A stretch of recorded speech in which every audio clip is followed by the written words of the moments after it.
나게 해주는데, 근데 이런 걸 한번 좀 철학적으로 고민해 볼 필요가 있겠습니다. 왜 계엄이 선포되고 내란이 일어났느냐? 사실은 그 우리 사회에 이제 불평등이 심화되고, 그렇죠. 굉장히 이러면서 공동체 존립이 위태로운 상황까지 양극화가 되기 시작했어요. 네. 그러면서 우리 사회에 특히 청년층 중심으로 상실감에 젖고 분노한 세대들이 탄생한 거거든요. 이게 바로 극우 전체주의가 뿌리내리는 토양이었던 거예요. 그래서 이 사람들이 이런 사회적 불만을 어디다가 쏟아볼 수 있는 희생양을 찾았는데, 그게 중국, 그 밑에 북한, 그다음에 우리나라에 그에 동조하는 세력이다. 쟤들 때문에 우리가 이런 고통을 겪는 거다. 그렇죠. 이렇게 하면서 서사를 구성했던 겁니다. 그렇게 되니까 여기에 보면은 이 세상의 질서는 원래 이런 건 줄 아는데 어디 외부에 만만한 적이 출현하니까 사람들의 이 감정이 그리로 배설이 되기 시작했다고. 그래가지고 이 극우 어떤 전체주의의 어떤 흐름이 하나의 어떤 대중적으로 확산이 되면서 그 위에 계엄을 얹은 거란 말이요. 그러면은 보십시오. 이게 지금 뭐 이준석 현상도 저는 그렇게 보는데, 20대 남자들을 꼬드겨가지고 이제 선동을 했다. 그러면서 이재명 후보한테 쎄쎄 발언을 공격하고 반중 혐오 사상을 이야기했다. 네. 뭔가 이렇게 하는 건 뭐냐? 그러니까 또 여성에 대한 혐오를 퍼뜨린다. 이런 건 뭐냐면 만만하니까 그런 거예요. 돈과 권력을 잡은 자들은 따로 있어요. 그런데 거기에는 싸울 자신이 없으니까 맨 만만한 상대만 골라. 그게 여성, 장애인, 소수자, 중국 뭐 이런 거예요. 그래가지고 그런 걸 사냥을 해. 그런데 이런 것들이 분노에 꽉 차 있는 분노 세대에게는 재미도 있고 카타르시스도 줬다는 거예요. 그렇죠. 이게 정치의 어떤 그 출발이자 토양이라는 건데, 그건 아니, 권영국 절대 후보 하지 말아야 말대로는 될 정치 아닌가요? 그게 권영국 후보의 말대로 40대 윤석열이다. 이렇게 이제 얘기. 어디서 정치에 나쁜 것만 배워왔냐. 그렇죠. 아주 추악한 이게 모습이죠. 대선 후보 토론에서 나온 거거든요. 그러니까 어떤 사이비 지식에다가 이런 음모론을 어떤 검증이라는 이름으로 포장을 해버린 겨. 근데 이거는 정확하게 내란의 언어라는 거죠. 윤석열이가 했던 내란의 언어인데, 실제로 작년 12월 16일 날 윤석열 담화가 발표될 때 네. 중국의 그 선거 개입을 기정사실화하면서 주권 침탈 세력으로부터 나라를 구하자. 이거는 이제 중국을 지칭한 거거든요. 네.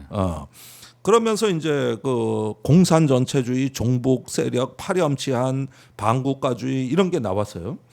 그런데 이번에 대선 후보 토론에서 특히 이준석, 거기다 김문수가 가세한 게 어떤 김문수는 선관위가 뭐 해명을 해야 된다 하면서 부정선거 음모 제기론을 감쌌고, 그랬죠.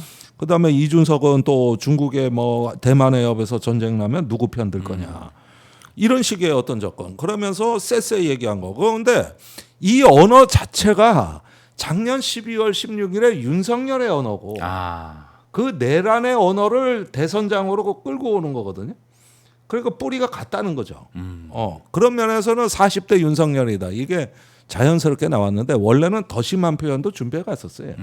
그런데 이거는 사회의 경종을 울려야 되는 거죠. 그런데 3차 토론에서의 그 성혐오 발언이 30대가 이준석을 찍는 데는 망설이게 한 거예요. 원래 이준석의 놀이터는 2030입니다. 그렇죠. 그런데 그 성혐오 발언이 30대에서는 조금 헷갈리게 만, 이건 너무 심한 거 아니야? 심했죠. 이러면서 거기서 표가 빠졌어요. 그 30대 남성이. 네. 그래서 10%가 안 된 겁니다. 대략 한 3, 4% 빠졌다 그랬는데, 그게 깜깜이 선거 전에 여론조사하고 실제 득표율의 차이입니다. 그게 정확히 3, 4%예요. 네. 이렇게 된 거죠. 그러니까 본인의 어떤 그 정치 생명의 싹을 잘랐다. 이래가지고 이제 앞으로의 이준석은 그 당대표에서 잘려가지고 대구 김광석 거리에서 절절하게 외치던 그 이준석이 아니에요. 그때는 피해자 서사가 가능했어요. 그랬죠. 그런데 지금의 이준석은 제가 보기에는 윤석열이라는 그 깃발을 잃어버린 2030에 내가 윤석열 대신 가서 깃발이 돼주는. 말하자면 극우 정치인으로 가기 시작을 한 거고 여기서 못 빠져나와. 왜냐? 그거 커뮤니티가 계속 떠받들고 있어. 그렇죠. 펜코의 수장이기 때문에. 어. 네. 이래가지고 여기서 가두리 양식장처럼 갇혀버리는 건데. 그래서 얘기가 그겁니다. 우리도 참 책임이 있는 게 지금 말이죠. 이건 이준석 한 명의 문제가 아니에요. 그렇죠.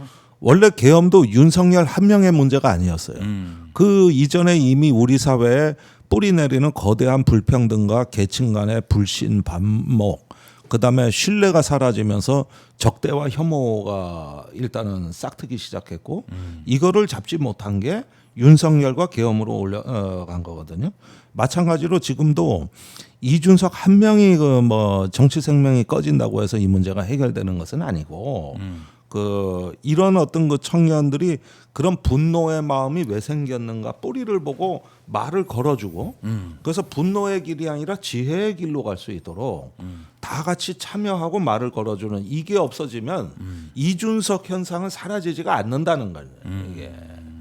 그래서 여기까지 우리가 문제 의식을 봐야지 특정인 한 명만을 보고 쟤만 없어지면 해결된다. 이거 위험한 사고 방식입니다. 굉장히 위험한 거죠.